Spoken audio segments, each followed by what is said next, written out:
Hi, I'm Rachel with Rachel Makes It, and I baked all of this using California prunes. California prunes pair beautifully with chocolate. They add a lot of sweetness and depth of flavor. Let's talk about what I made. First, we have a chocolate fudge cookie, and in this cookie, we were able to substitute all that butter out for prunes, which makes it a lot healthier, and it actually adds to the moisture and sweetness. This is a really simple version of a hummingbird cake. It's a coffee cake. It has pineapple, banana, and prunes in it.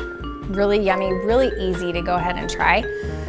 This is pan forte, which is somewhere between a cake and a candy. It's really, really delicious by itself as a dessert, but it also looks really cool sliced on a cheese board.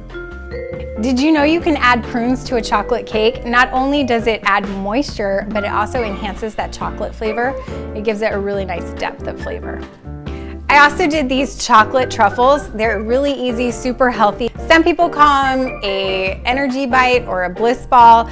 Either way, they're super easy to make and you will love them, so will your kids.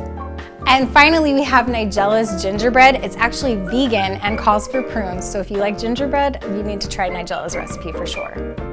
I like baking with prunes because you can use it as a substitute for butter and eggs. So if you're not baking with prunes yet, you should grab one of these recipes and give it a try.